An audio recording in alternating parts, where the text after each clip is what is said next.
আমি সৌরভ আর আপনারা দেখছেন সৌরভের ছাদ বাগান। হ্যাঁ, এটা দেখে আপনারা আন্দাজ করতে পেরেছেন যে এটা হচ্ছে সর্ষের খোলের চটি। এটা আমরা কীভাবে ব্যবহার করতে পারি আর এই সর্ষের খোলের কি কি উপকারিতা আছে সেই বিষয়গুলো নিয়ে আমরা আজকে আলোচনা করব এবং এটা কি রেশিওতে ভিজিয়ে আপনি তরল পচা সার হিসেবে ব্যবহার করতে পারবেন সেটাই আজকে আলোচনার বিষয়।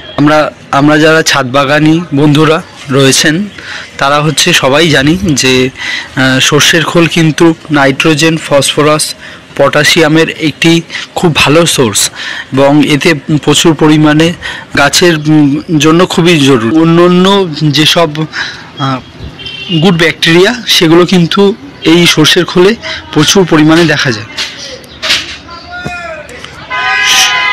সঠিক রেশিওতে আমরা কিভাবে সর্ষের খোলটা ব্যবহার করতে পারি সেটাই আজকে আমি আপনাদেরকে দেখাবো। আমি এখানে দেখতে পাচ্ছেন বন্ধুরা 2 লিটার পরিমাণে জল নিয়ে নিয়েছি আর এখানে আমার কাছে আছে 200 গ্রাম মতো সর্ষের খোল। এই সর্ষের খোলটাকে আমি এই চটি খোলটাই আপনারা 2 রকমের রয়েছে, যেটা হচ্ছে চটি খোল এবং গুঁড়ো ডাস্ট। আপনারা সবসময় চাইবেন যে এরকম টাইপের সর্ষের খোলে চটি ব্যবহার করতে। এতে কিন্তু আপনার সবথেকে ভালো কাজটা হবে সর্ষের খোলের তরল সারটা তৈরি করার জন্য। আপনারা চাইলে আপনারা এর ডাস্টটাও ব্যবহার করতে পারেন। সেক্ষেত্রে আমি বলবো এইটা হচ্ছে গিয়ে সবথেকে বেটার।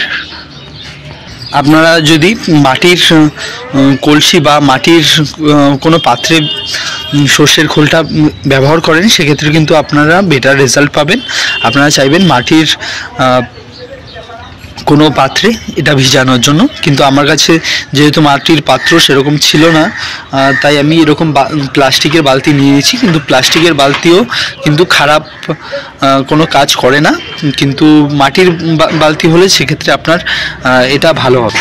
আমি 2 লিটার পরিমাণে জল নিয়ে সেটা দেখতে পাচ্ছেন বন্ধুরা ভিজিয়ে নিয়েছি এবং আপনারা যেটা করবেন দেখতে পাচ্ছেন বন্ধুরা আমি ভিজিয়ে নিয়েছি। এরকম একটি লাঠি নিয়ে নেবেন এবং লাঠি দিয়ে কি করবেন এরকম ভাবে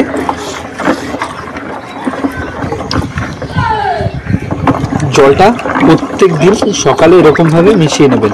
আর এই সময়টা আপনারা হচ্ছে গিয়ে সব থেকে বেটার হবে 4-5 দিন এরকম ভাবে ভিজিয়ে নেবেন আর প্রত্যেক দিন সকালে আপনি এরকম ভাবে একবার করে এটা নাড়িয়ে দেবেন। তাহলে কি হবে আপনার যে গুড ব্যাকটেরিয়াগুলো ওরা হচ্ছে গিয়ে অক্সিজেন পাবে। আর আপনারা যখন দেখবেন 5 দিন বা 6 দিন, শীতের সময় আপনাদের 7 দিন এক্ষেত্রে রাখতে হতে পারে এবং গরমের সময় এটা 3-4 দিনের মধ্যেই কিন্তু হওয়া সম্ভব। আপনারা প্রত্যেক দিন এরকম সকালবেলা একবার করে এরকম ভাবে ঘুরিয়ে নেবেন লাঠি দিয়ে। আর এটা আপনারা কি পরিমাণে গাছে ইউজ করবেন সেটাই আমি আপনাদের দেখাবো, শেষ পর্যন্ত দেখতে থাকবেন বন্ধুরা।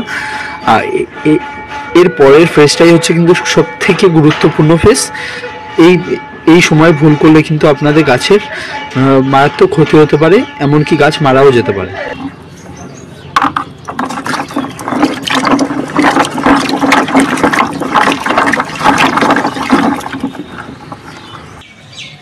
ঠিক 4-5 দিন পরেই আমার মিক্সচারটা এরকম তৈরি হয়েছে এবং আপনারা যখন এটা তৈরি হয়ে যাবে ঠিক বুঝতে পারবেন একটা টকটকে একটা গন্ধ আসবে এটা থেকে। দেখতে পাচ্ছেন বন্ধুরা এটা আমার তৈরি হয়ে গেছে। আমি এখানে 20 লিটার পরিমাণের জল নিয়ে নিয়েছি। আপনারা কিন্তু সব থেকে জরুরি যেটা সেটা কিন্তু হচ্ছে জলের পরিমাণ এবং কি পরিমাণে গাছে দিতে হবে সেটা কিন্তু জেনে না নিলে কিন্তু গাছের ক্ষতি হতে পারে এবং গাছ কিন্তু মারাও যেতে পারে বন্ধুরা।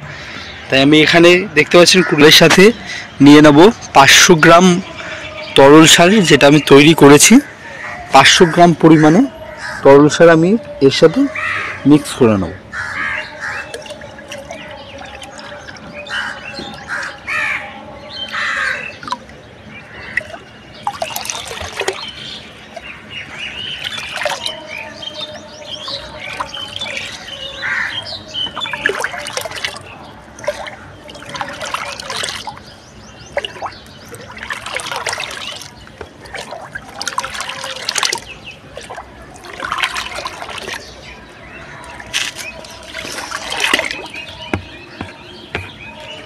দেখতে পাচ্ছেন কিছুটা আমার মিক্সচারটা এরকম তৈরি হয়েছে।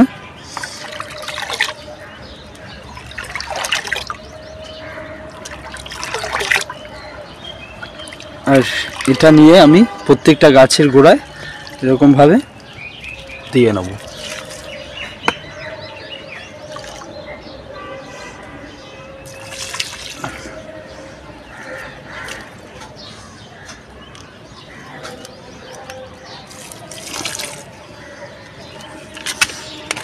আর দেবার সময় সবসময় ধ্যান রাখবেন যাতে গাছের পাতায় না পড়ে, এতে কিন্তু গাছের পাতা ক্ষতিগ্রস্ত হতে পারে। বন্ধুরা আমি দেখতে পাচ্ছেন যাতে আমি গাছের পাতায় না পড়ে সেইভাবে কিন্তু গাছের দুপাশে দিয়ে নিচ্ছি।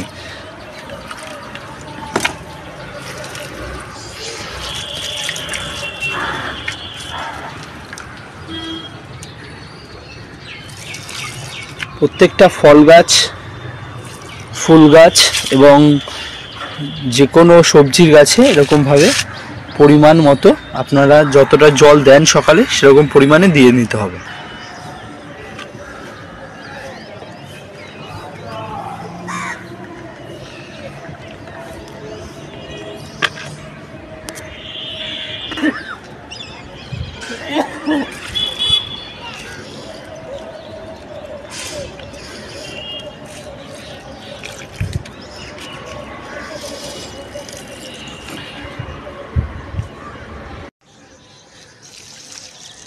এইভাবে কিন্তু প্রত্যেকটা গাছের চারিপাশে আপনি দিয়ে নেবেন যাতে গাছ তার পুষ্টি মৌলগুলো এই মিক্সচারের মধ্যে থেকে পেতে পারে।